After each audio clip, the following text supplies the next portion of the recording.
All right, here with Australian Olympic swim legend Adam Pine. How you doing, mate? Good morning, Brett. Great, mate. Great to hear from you, and great to hear you coming back down under and still giving back to swimming. So really looking forward to it.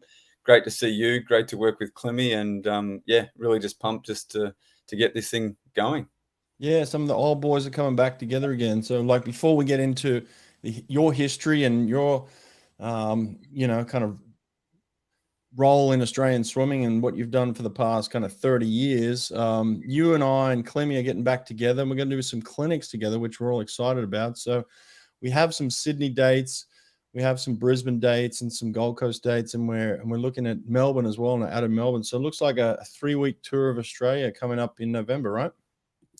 Yeah, so it starts in Sydney on the 17th of November and through to the weekend in early December. So first, second, third of December into Melbourne is coming online now. So we'll have all that stuff up and running soon, which is really exciting. So I'm pumped. It's been a year since I've officially worked in swimming. Been doing a bit of clinics and other things on the side, but really just loving the opportunity to get back into this space and work with you two. So it's going to be fantastic. We're all so passionate about swimming. I love your podcast. I love listening to you. Love talking to Clemmy. Visited him in Bali this year, like you have, and every time we chat, we just let's do this, let's talk about this, and we just want to bring that passion and that expertise to the next generation. So, look, I think it's fantastic. I'm so excited. I've just become a real swim fan myself Mm. as well. More time since I've left swimming, and really pumped about providing these opportunities moving forward. Yeah, mate, it's going to be a lot of fun. And look, I think deep down we all want to give back some way, right? Like, so I've felt like a deep connection to Australia, even though I haven't permanently lived there in about 17 years. Obviously, representing Australia and growing up in that system, I've always wanted to come back and give back. So this is a great way to do that. Climmy's put us all together through Clim Swim. People can register right now at climswim.com for these clinics, a bunch of them in Sydney, a bunch in the Gold Coast and Brisbane, and we're adding dates in Melbourne now. By the time this comes up, there'll be dates up. So we're doing a lot of stuff, but ultimately, I think just the three of us want to connect on giving back to the sport. We love the sport of swimming. We've got so much from it. It's changed our lives, and ultimately, we just want to give it back to the next generation, right? That's exactly right. I've got kids. Some of them still swim. Some are sort of swimming recreationally and keeping fit for their surf life saving and other activities. But what I really love is seeing the pathway and the progression from the club level stuff into the elite and what it takes. And I've seen it. I've watched it. I've been involved in it, working at swimming for over 15 years in the high performance team for the last 10 of those years. So we understand what it takes, and see it, and now to get back and sort of start at this community level again and work on what needs to be done and how things are happening. It's just Mm. so exciting. There's so much so much belief. I love seeing some children aged 10, 11, 12, 13 that have got just this belief that one day they're going to do it, and they're that tuned in and that focused on what they need to do. And some may not know till they're 15, 16, or even 18, what they want to do if they want to be a swimmer and what they can do. But just seeing that sort of that light bulb flick behind the eyes and that determination, happen, that's what's excited. And that's what I'm excited about. And not only that is, I think by doing these clinic series, we get to work with coaches. So we're not aligned with Mm. any single club. We're not going to be pushing, hey, come here, train here, move to this club. So Mm. we can actually help the coaching system in Australia as well, and work with the coaches of these swimmers, and provide that sort of insight. Your years and years of experience in sprint swimming, for 10 or so years as head of program of Auburn there, and what you did with those speed guys from all over the world, the Brazilians, the French guys, all Mm. the internationals that came and swam with you. What you've done in sprint swimming has been phenomenal, and what you've continued to do, your discussions, your ongoing work, what you're speaking with Roland, speaking with Cam, everything that how do we get that to the Australian, the public, and how do we teach the world what sprinting's about? And Yeah. so Clemmy and I came from this really big, strong background of hard work. We did years and years of long aerobic swimming. I mean, I think I did a whole preparation with Gennady Tereski and Clemmy where, in a whole 2-week, or was it, an altitude training camp in 15 days, so just over 2 weeks, we did 202 kilometers at altitude. and so we did these ridiculous distances to still swim for 22 to 50 seconds for our 50s and 100s of free and fly. And what you're doing, the approach you're taking, I think is just so exciting to understand what you really need to do and the stuff you do outside the pool that makes you better in the pool. So really looking forward to sharing that real stuff, and having a focus on sprint clinics, I think is a fantastic idea to bring sprinting back and make it sexy again. Not that you've never not been sexy, mate. I've tried to maintain the sexiness, but listen, look, I think you're right. We do want to give back, and the next generation is there and hungry. And look, Australia has never really lacked in swimming, depth, in terms of just constantly bringing out new talent. And that's a good thing. And that's what we want to do here. We want to identify kids that can go on and have long careers like you and I had. It's interesting. You said, there's going to be 10, 11, 12-year-olds there. And I remember hearing of a young Adam Pine around that same age, around 12, 13, hearing of this young kid from northern New South Wales doing some special things. And I thought to myself at that time, as a 13, 14-year-old, where you were kind of, number one in your age group in Australia, I thought, you're going to be a flash in the pan. And then here we are, 30 years later almost, basically, and we're talking about somebody who had an incredible career for Australia, representing at multiple Olympics, Commonwealth Games. I mean, it felt like there was a time in Australian swimming where if there was a team going somewhere, Adam Pine was part of it, mate. It's amazing to kind of think back to where it all started, right? Yeah. So that was probably 35 years ago that, they were swimming, 37 years ago, they were swimming in the high school, states at Warringah there, and into, the combined one that they have at the North Sydney pool under the Harbour Bridge. So doing those meets years and years ago, and come across you. But, I lived on the North Coast of New South Wales. We'd train really 6 months a year. We'd do a whole lot of other things in the off season. Yeah, we got some indoor pools, and we'd train a few times a week during the winter sometimes. But yeah, all we did was just go fast. We used to go often and just go fast all through the season. And, I love my swimming, and we had a great, group of swimmers in that area. Myself and, 4 of us moved to the AOS at the same time with Petria Thomas and a few others. And the 4 of us then were on the national team 3 months later. And then 17 years later, I was still on the national team. So yeah, I had a great sort of acceleration of moving, into high performance from a country town, and from going fast to going long to going, consistently. So yeah, my career was fantastic, and it's taught me a lot, and I've learned a lot. And then I've, worked in swimming for another 15 years since then as well. So look, I think, the pathway stuff is really exciting, and what you do and how you do it, and where you go. School swimming plays an important part of the whole process, and school sport does. But I guess, you were trying to, be a sprint swimmer, and from the get-go, I think you said you were a backstroker and other things at first, but our paths crossed numerous times. So we, I'm sure we were on New South Wales school teams together, then went through other areas of, being on things. And then, I think you and I both set our SATs to get to the USA at the same time. And a wet, rainy day in Sydney, going into some university lecture room to sit the SAT test just so it could be accepted at uni. And then we both went to our, in a freshman year at NC2A championships, and, you cleaned up the thing, and it took me another 3 years to actually work out how to win it after getting 2 or 3 seconds at NC2As. But I, consistently got there and kept swimming on Australian teams the whole time as well. So, we've, had some great tours on team, off team, as kids from the same state, the same country. So yeah, looking forward to, working with you and sharing everything we know with the next generation. Yeah, mate. Incredible kind of story and progression of how we've both come to where we are today. Just going back as a youngster and kind of being identified and plucked kind of out of a system where you're comfortable in your home, and then putting into an AIS system, but being surrounded by all these incredible athletes and coaches at that point in time. What was the decision for you in terms of making swimming kind of like a full-time career at that stage? Look, I think I wasn't, I wasn't at the time, I wasn't a scholar. I wasn't a swimming scholar, and I didn't really know, the pathway. The Barcelona Olympics had been the year before, and I watched it. I thought it was exciting, but I wasn't sure. I love sport, and everyone I knew around me knew I loved swimming and was good at it. But I think until the opportunity of seeing, Petria get offered that scholarship was that, oh, I really want to do that. And I spoke to my parents, how do I go with Petria? Mm. And they, spoke to the guys and coaches at AOS, and they said, oh, Adam's not ready. He's only 16, and give him another year, do this, do that.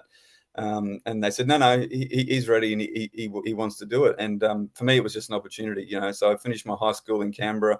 And as I said, 3 months in Canberra, really upskilled from a small program of training, and going fast, going to meets and doing a lot, doing a bit of hard work. And it took me a while to adapt, and then sort of through that lull period. And, but I think it was when I missed out or saw things, that's when I wanted to know what I wanted to do. And, that's similar to my story back to the Olympics and missing out in 96 was why I went to the States. And the same thing with you. I think we, looked for other opportunities to go, how do we get better? How do we go back and do that? And then, we both made it for that Sydney team. I loved it so much. I went for another 2 Olympics after that. And then just, competed at 6 World Championships and 4 Commonwealth Games. And got medals all the way along. And, I think every swim I've done, I think, I could have been better. Even my last few swims, I was like, I could have done this different, could have done that better. So for me, fantastic career, and love reflecting, looking back on it. But just really enjoyed the experiences. And for me, I was lucky to be dragged along by a system that really supported high performance and sort of taught me those things. And now I think it really requires the individual to make that determination and be that one. Yeah, sure, I was probably the stubborn kid at training that didn't want to not be beaten, didn't want to, not be best, didn't want to be told I couldn't do something. And every time someone told me I couldn't do something, that was great motivation for me to go, okay, well, I'm going to do that then. And that's kind of, that's what helped me along my journey. Yeah, I want to pick a couple of points along the way that I think may have had some influence on you as well. But going back to when you first get down to the RAS, you've got this new Olympic legend Alexander Popov there, and his coach Gennady Turetsky. I know, and I've talked about fairly often the influence that Alex and even Gennady had on me, but especially just meeting Alex for the first time. What was your first impression of meeting the great Alexander Popov? Yeah, I mean, I was definitely intimidated. I knew who he was based on his success the year before in Barcelona, but as I said, I wasn't a huge swimming fan. I just said, he's the guy that's the best in the world. And then I ended up just rooming next to him for about 3 years in one of the AOS dorms, or about 2 years, I think, before he moved out. So it was you taught him how to speak English then, hey? Yeah, like his English is a lot better than my Russian, and it was great. So, but we kind of just accepted Alex as as Aussie Alex, and he learned all the slang, and he just became part of us, and a great group of people, and we just followed what he did. He came in, and as soon as he walked across the line to walk into the pool, he was a different person. He was just precise with everything he did, from dry land to this and that. I still remember early on, one of the early training sessions when we're all in together, and we're just kicking along on a kickboard chat. And I love to have a chat and love being social and having a good time. And he's like, "What are you doing?" I said, "Oh, we're just doing kick." He goes, "Yeah, but I've been waiting for 2 minutes for you guys to finish that 400 kick. Come on, let's get going. When we're in training, we're training." And so he brought that professional mentality to everyone. And then it was about another year later that Clemmy came in as well, and it was just accepted. If you walked in the door, you had to do what was required, and you became that professional athlete. You did everything right. You worked on your nutrition. You worked on your sleep. You did everything right to make sure that you could attain that excellence in every training session. And the times and the splits and things he'd do in training were just ridiculous. And that sort of in my mind helped my expectation. Oh, that's what it is. That's gave me belief to seeing this every day. And I think that really helped Australian sprinting. Is we just saw this all the time. That's what the expected standard is. And so that brought us all up to that standard. And it was a great time to be involved in that sort of build up to those Sydney Games. Yeah. I've also talked about the impact that 96 had on me and missing the team by 3/100ths of a second, and thinking at that time my swimming career was over, and that I'd never be an Olympian. I just figured like that was your one shot. Most people talked about how you only get one chance at that type of thing. Did you feel the same way at that point in time? And the other thing is that, most people said that if you go to America, it's kind of a death sentence. You go over there and you just get forgotten and swallowed up and never seen again. And you and I both had a very different career in America than that. We were both very successful and came back and then ultimately made the Sydney Olympic team. But just that impact in 96, what did it have on you? Yeah, for me it was tough. I mean, I'd been on the team. I made the '93 Pan Pac team. That's 2 weeks after turning, 3 weeks after turning 17, made the team. For Pan Pacs, went to Pan Pacs, didn't have a great meet, but the following year went to Commonwealth Games, got a medal in the 100 fly at Commonwealth Games in '94. 95 Pan Pacs, was on the team there, got a medal in the 100 fly at 95 Pan Pacs, behind Scotty Miller and the 200 fly guy that we don't talk about on the podcast. What's his name? Can't remember his name. US guy that runs the other platform. Oh, Mel Stewart. That's him. You beat him, or he beat you? Yeah, he beat me. Yeah. So Come on, Piney. I know. So I scrapped him for a medal. Everyone was preparing, getting ready for that. The games next year, and I was like, this is awesome. Michael Klim was on the '95 team as well, but I beat him to get in the final. So only 2 Australians get in the final. So I'd snuck in the final ahead of Clemmy. 96 trials. Scotty Miller's first. Michael Klim's second. Jeff Ewell comes in from nowhere and comes third, and I came fourth. So I was 0.17 from second. So 0.17 of a second of a second off going to the Olympics in '96. And for me, yeah, that was like, oh, what do I do? I've already had a great swimming career. I've been on teams. I've done medals. What's next? How do I reinvent myself? How do I keep myself engaged? And luckily, my coach at the OES was Jim Fowley at the time, and he'd been through. He was a Canadian, but he'd been through the American system. I think Eddie Reese had even coached him. So Eddie coached him to 4 a.m. At Olympics years before that. So he knew of the system. He knew what it could do, and he helped steer me. So he got me set up with some sort of schools and options. And at the same time, I told him about this other option of Nebraska. And he's like, "Where's that? No one's there. There's no swimmers there." I said, "Yeah, there is. There's a few. They're building the program." And as it turned out, for myself, my then girlfriend at the time, Sasha, who's now my wife, we both got offered a place there. So we both couldn't go to different universities, but we could both go to Nebraska, and Nebraska made room for us. And it was a great opportunity to be in an international school with swimmers from all over the world, a great resource and investment in their swimming program. Their swimming budget was pretty similar to the whole AIS swimming budget, just for a college program back in the '90s, based on their football team won 3 times in the '90s. So huge football team there at Nebraska. And that just provided a great experience. I was supported on campus. I was supported at competitions. I had success instantly, and continued just to learn to swim fast. And back into the years of hard work and hard training, was then sort of polished off with technique and skills. Really helped my underwaters, really helped my starts, the racing all the time, the competitive nature taught me how to win again. And then, gave me an extended career into the Sydney Games and then well beyond. So the US experience, I think I'm a big fan. I'm very positive. I've been very supportive to any Australian who wants to go over there. I'm still confident that, the high performance environment in Australia is fantastic and really good if you're at that level.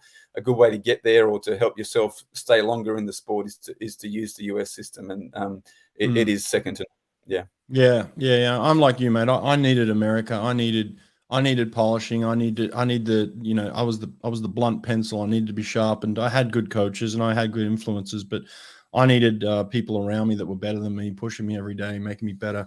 I needed to compete more often, and we got tons of racing over there. One of the things that probably lacked a little bit at that time was the amount and the quality of long course swimming. So I decided in 1999, I said, I can't make the Olympic team next year if I'm still in college swimming yards. So at that point, I made the decision to come back to Australia a year early and left college. Was it similar for you? When did you decide to come and try and make the Olympic team for 2000? I was finding the balance working really well, and I focused on finishing my education there in Nebraska, which I did. So I was fortunate enough to be able to come back in '97, and actually no, '97 was our first year of NC2A, so I didn't come back for the trials that year, so wasn't available for Pan Pacs '97. But for '98, came back, made Com Games team, made the World Championships team, which was in January '98 in Australia. Still had success there on relays and other events, and I was still doing the balance really well. So Nebraska were really supportive of me to come back and do those international meets over the summer. And so I decided I was going to train and prepare for the Sydney Games in the States.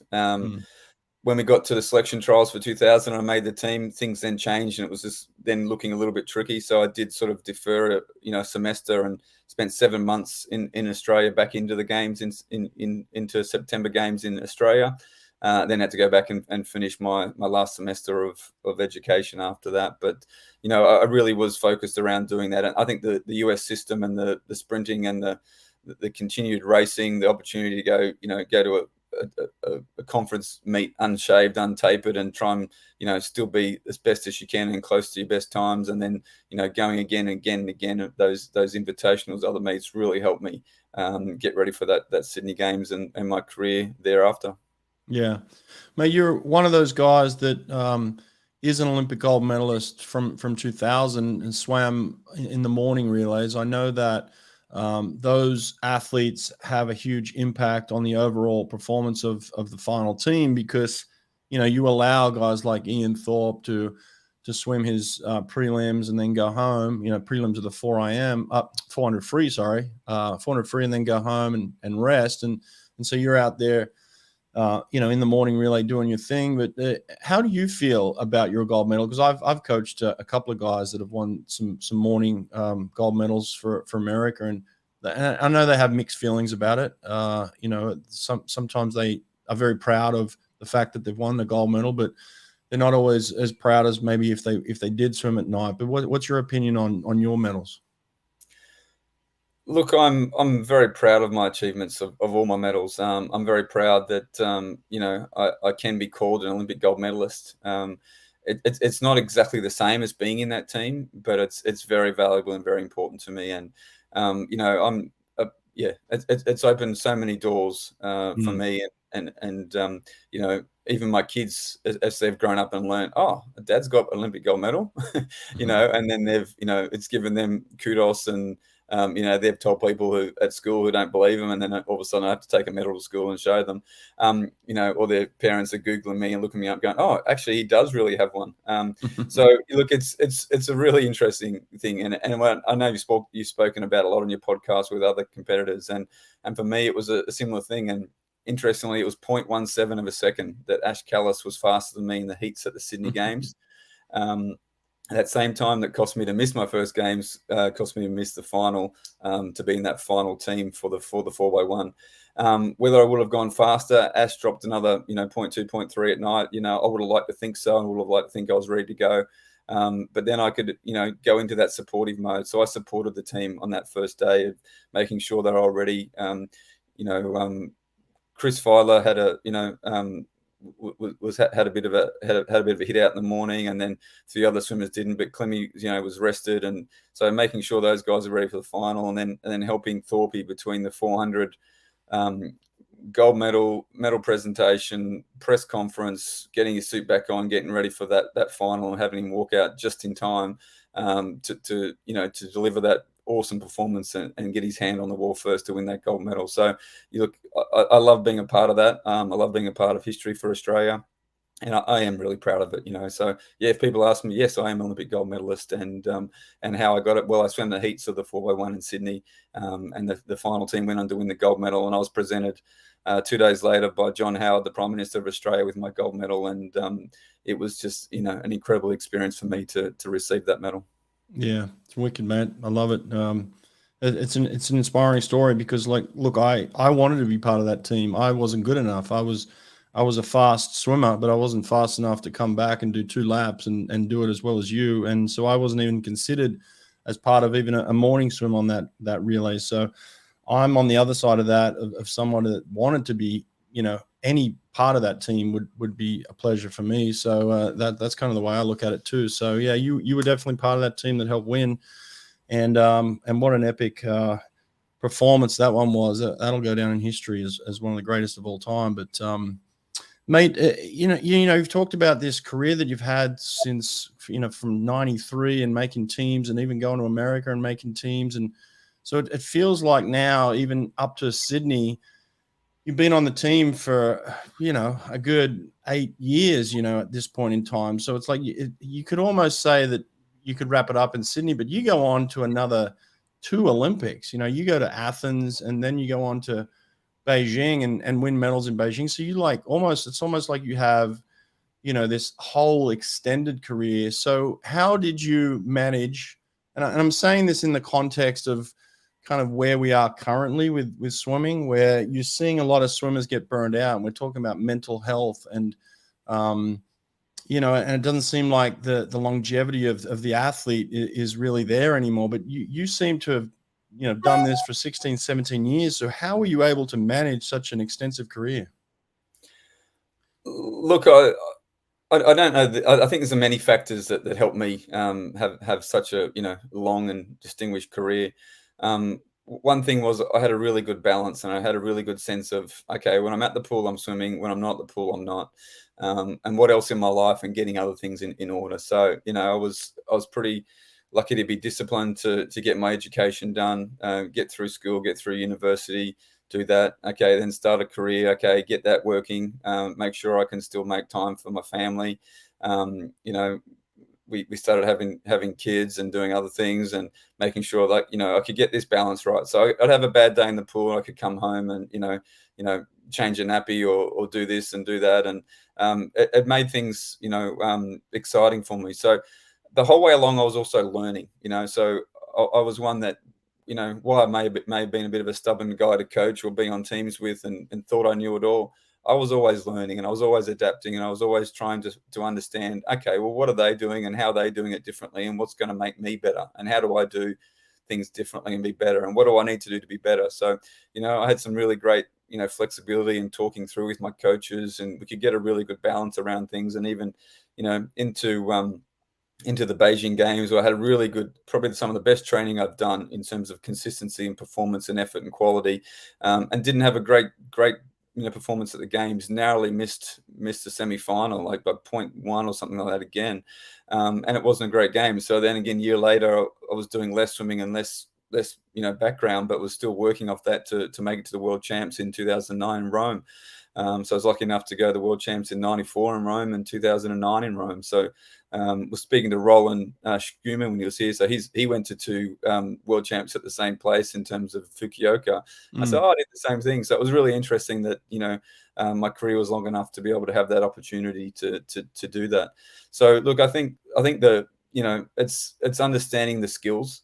One thing with sprint swimming and speed swimming as well is the more starts you do at race pace, the better you're going to be at starting. It's just as simple as that. So I knew that the more times I dove off the block and did my 15 underwater and could get my 100 fly, even short course, really refined. And that's why I was, I think I was world short course champion in 2008, was because I knew what I needed to do and how to do that. I could execute the race, and it became less about the training and the background, about the execution of the performance.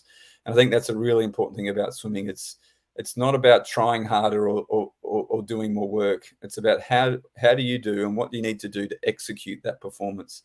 Getting on the blocks, knowing about executing that start, executing those, for me, the 9 kicks, the 5 strokes, the turn, the 8 kicks back. Then in the 100 fly short course, I got 8 kicks, 7 kicks, 8 kicks, 9 kicks, just so that my stroke count kept at that same length. My stroke onto the walls, that same length, as my stroke shortened a little bit as I got fatigued. So knowing those things and being able to really break those races down and saying, this is what I need to do for this section, this is how I do this section, and just practicing and rehearsing. And I think kids today, especially in Australia does really well, right? We've got some of the best training and best preparation, best performance, best science support. But in terms of the racing and execution, there's a few things that we could do a lot better. Yeah. After your career, you went on to, be part of Australian swimming in many different facets, right? So you're around high performance for many years as well. What is it from the outside looking in for someone that's been gone 17 years and to see where we are right now? What are they doing well? This is kind of the question that a lot of people are asking right now. Like, where's Australia getting it right? What are they doing well right now in terms of like your experience in the pool and on the pool deck and just knowing the coaches and kind of where they're at right now? What are you seeing that they're doing well?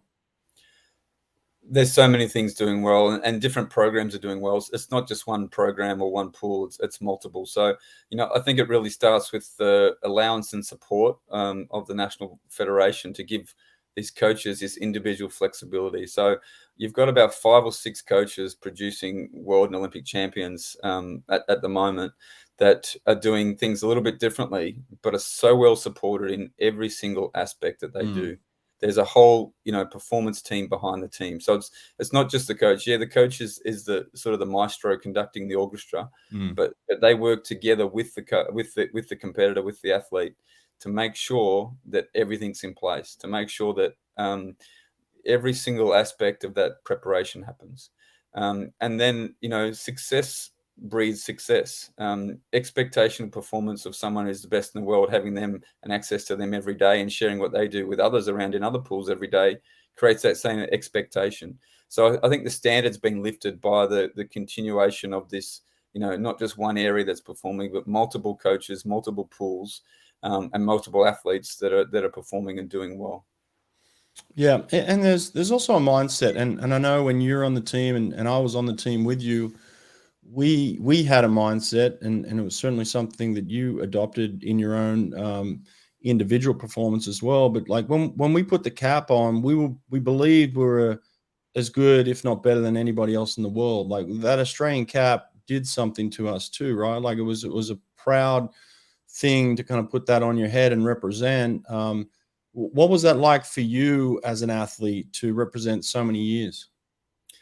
Yeah, it was. And I love racing in my gold Aussie cap. I used to, take that everywhere and use it for domestic meets, local meets, because of what I'd done to get it and what it did and what it did to others. So I think anywhere around the world, and even being in the States for my 4 years at university at Nebraska, was traveling around. If I wore my Australia cap, they go, that's why that kid's so quick, or that's why, and that's the standard we expected. So all over the world, yeah, you walk into any pool, you're part of the Australian swim team, you had this reputation, and it did start, in that era with Don Talbot, the success through the 90s into 2000, and it's back there again today. Everyone around the world wants to see what the Aussies are doing. The depth on the Australian team, especially the female sprinting at the moment, but again, the other performers of the male freestylers from short and long distance, and the other strokes, that everyone.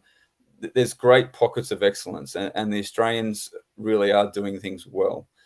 So as I said before, I think, at the elite finishing level, the high performance environment in Australia is second to none.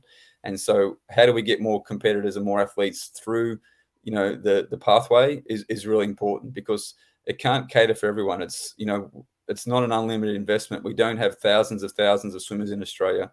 I think at any one time there's up to about 80 or 60,000 competitive members registered in the whole country of Australia.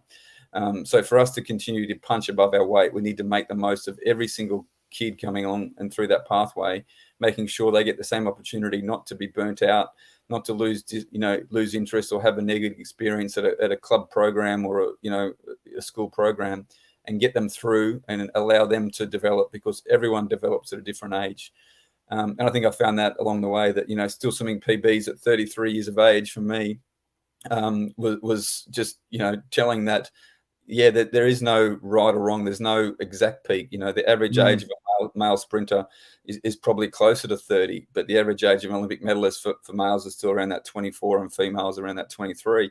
So how do we get a kid from 15 through to 23 to be their best? But then how do we get someone who's a 23-year-old male to go, well, you've probably got another 6 years of sprinting if you can do this right, or another 10 years of sprinting if you do this really well, to be there. So there's all these sort of questions along the way to how do we make things work properly? Yeah. Yeah. Well, listen, mate, you said what, 37 years of experience. We're going to get together here, you and I and Clemmy. We're doing these clinics all around, Australia, Sydney, Melbourne, Brisbane, Gold Coast, go to climswim.com. From your message out of the pool to these kids, what do you think the number one message you'd want to tell these kids when you see them would be for you?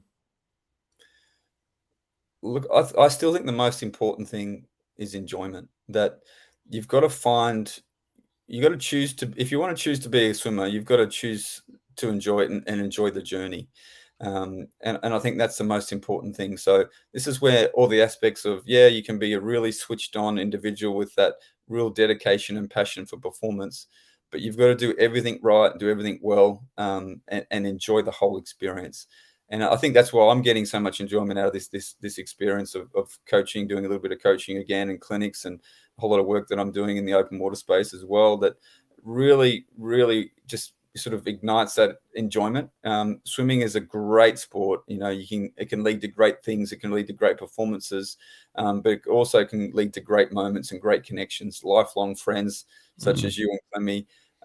And so it's all about that. So yeah, you need to be able to be sort of balanced and switched on, but find a way to enjoy the journey, enjoy the experience. Yeah, success and being successful is fun, but the along the way can be more fun, and that's what we need to teach, and what we need to find with our clinics and our delivery around the country. Yeah, I would certainly agree with that. You know, there wasn't a time wherever felt like you weren't enjoying what you were doing. Even after so many years of traveling the world and being a leader on the Australian team, you always seemed to take pleasure in that. You always enjoyed that, kind of that anointment of a leader and somebody that could, influence the younger generation. I would add this for you though. I think part of my message about you would be perseverance. Like you mentioned 0.17 a couple of times there, and I can't imagine at that point in time you really enjoyed that. I think that was part of the enjoyment process. But somebody that just never gave up, and somebody that says, you know what, like I've been knocked down, I'm going to get back up again, I'm going to go again, and just year after year just delivered. And it didn't matter if you were on the top of the podium or you missed a team. It was still like I've got more to accomplish here. I want to do more. I want to influence. I want to get more out of this. And so, I would think that perseverance for kids and the message that they can get from you is really strong one, because you're a fine example of that. Yeah, mate, I'm excited about this. Can't wait to get down there in November. So I know Clemmy's pumped up about it too. We did some clinics a couple of months ago in Bali, Indonesia, Jakarta, and they went really well. So I'm looking forward to working with the Aussie kids now. Are these clinics open to any age group? Are we opening these up? Yeah, we are. I'm getting asked that question a little bit, and I'm sort of suggesting, well, it's based on the level of swimmer. So yeah, probably 10 to 20-year-olds is the core market and core group, but it's based on swimming ability. So the way that it's set up there through ClimSwim is when you register, you put in your times and your ability, and that way when you get to the clinic, you're going to be grouped with like ability. So Yeah. like for like, be develop and work together in those small groups within each of those clinics. So yeah, it's open to anyone who's a club swimmer, a school swimmer, who wants to learn more about swimming. Any coaches that would love to come along can also contact us and come and understand and listen and learn. So it's something that we're trying to do is provide that experience for not limited it, but open it to everyone who's interested in finding something more, being better, and looking what they can do to improve.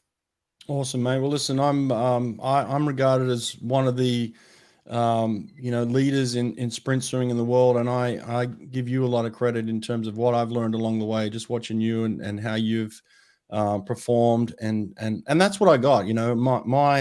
My education was a lesson in watching the best. I traveled the world for many years too, but I always tell people I got to go on teams with Adam Pine, Michael Klim, Grant Hackett, Susie O'Neill. I just got to sit there and watch the best go to work. And so I know these kids are going to learn a lot from you and from Clemmy for sure, and myself. So this is going to be an awesome time. So hopefully a lot of people register. I know the registrations are open, so get on there, climswim.com. Mate, I look forward to seeing you in a couple of weeks, all right? Looking forward to seeing you, and looking forward to enjoying the experience and delivering these clinics with some great people around the country. Yeah. So yeah, Yep. so get on it. Looking forward to it. And thanks very much, mate. A lot of fun, mate. All right. See you soon. Take care. Cheers.